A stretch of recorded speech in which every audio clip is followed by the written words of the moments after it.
video pembelajaran kita kali ini. Gimana kabarnya? Semoga semuanya sehat dan semangat ya. Di video kali ini kita bakal bahas topik yang super menarik, kebijakan makroprudensial Bank Indonesia. Mungkin kedengarannya agak berat, tapi santai aja. Kita bakal bahas dengan cara yang ringan biar gampang dipahami. Kita akan lihat kenapa Bank Indonesia nggak cuma ngurusin inflasi dan suku bunga, tapi juga punya peran besar dalam menjaga stabilitas sistem keuangan secara keseluruhan. Nah, disitulah kebijakan makroprudensial ini berperan penting. Baiklah, langsung saja kita ke materi pembahasannya. Baik, yang pertama itu pengertian kebijakan makroprudensial. Kebijakan makroprudensial adalah kebijakan yang dirancang untuk menjaga stabilitas sistem keuangan secara keseluruhan. Fokusnya adalah untuk mencegah risiko sistemik seperti gelembung aset, kredit berlebih, atau krisis likuiditas. Berbeda dengan mikroprudensial yang mengatur masing-masing lembaga keuangan secara individu. Selanjutnya, perbedaan kebijakan makroprudensial dan mikroprudensial. Makroprudensial fokus menjaga stabilitas sistem keuangan secara keseluruhan, diterapkan oleh Bank Indonesia, mencegah risiko sistemik seperti gelembung aset dan krisis likuiditas. Contoh, rasio intermediasi makroprudensial, countercyclical capital buffer. Sedangkan mikroprudensial fokus pada kesehatan lembaga keuangan individu, diterapkan oleh Otoritas Jasa Keuangan atau OJK, melindungi nasabah dan menjaga stabilitas tiap bank.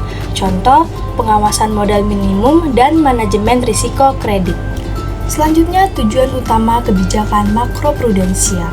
Yang pertama, menjaga stabilitas sistem keuangan nasional agar tidak ada guncangan yang menular antar bank. Yang kedua, memperkuat ketahanan sistem keuangan untuk memastikan bahwa lembaga keuangan mampu menghadapi guncangan makroekonomi. Yang ketiga, meningkatkan inklusi keuangan, akses perbankan untuk UMKM, masyarakat desa, dan ekonomi hijau. Dan yang keempat, mencegah akumulasi risiko sistemik seperti gelembung harga aset atau ekspansi kredit berlebihan. Selanjutnya, instrumen utama Bank Indonesia. Yang pertama, kebijakan insensif likuiditas makroprudensial, insensif bagi bank yang menyalurkan kredit ke sektor prioritas. Yang kedua, rasio intermediasi makroprudensial, mengatur keseimbangan antara dana pihak ketiga dan pembiayaan agar bank tidak overlending. Yang ketiga, rasio pembiayaan inklusif makroprudensial, dorongan agar perbankan aktif dalam pembiayaan masyarakat kecil dan UMKM. Yang keempat, penyangga likuiditas makroprudensial, cadangan likuiditas agar bank siap menghadapi tekanan keuangan global. Yang kelima, rasio pendanaan luar negeri, mengontrol ketergantungan bank pada pinjaman luar negeri jangka pendek. Dan yang keenam, kebijakan kontrasiklus. Bank Indonesia menyesuaikan kebijakan berdasarkan kondisi ekonomi saat itu, memperlonggar atau mengetatkan sesuai kebutuhan. Selanjutnya, peran kebijakan makroprudensial dalam stabilitas sistem keuangan. Yang pertama, menjaga fungsi intermediasi keuangan, menjamin bank tetap menyalurkan kredit secara sehat dan berimbang tanpa risiko berlebihan. Yang kedua, memitigasi risiko sistemik dan siklus keuangan. Kebijakan bersifat countercyclical untuk mencegah pertumbuhan kredit berlebihan dan gelembung aset. Yang ketiga, mendukung stabilitas makroekonomi dan pertumbuhan berkelanjutan, mendorong sistem keuangan agar mendukung sektor real dan pertumbuhan ekonomi nasional. Dan yang keempat, meningkatkan koordinasi antar otoritas keuangan, sinergi BI, OJK, dan Kemenku untuk menjaga stabilitas sistem keuangan nasional. Selanjutnya, dampak kebijakan makroprudensial terhadap sektor real dan ekonomi. Yang pertama, mendorong kredit produktif.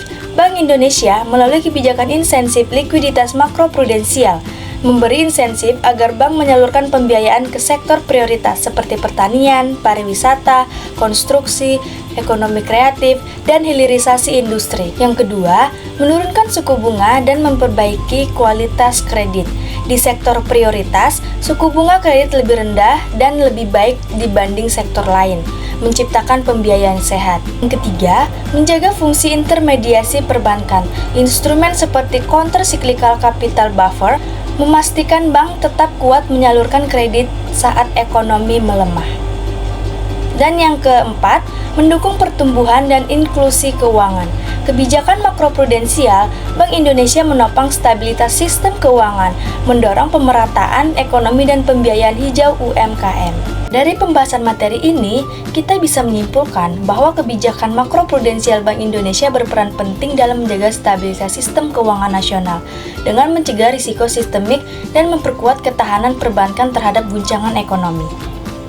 Melalui instrumen seperti KLM, RIM, PLM, dan kebijakan kontrasiklus, Bank Indonesia mengatur agar penyaluran kredit tetap sehat dan seimbang. Selain itu, kebijakan ini turut mendorong pembiayaan produktif bagi sektor prioritas, meningkatkan inklusi keuangan, serta mendukung pertumbuhan ekonomi yang berkelanjutan dan stabil. Oke teman-teman, itu tadi pembahasan kita tentang kebijakan makroprudensial Bank Indonesia.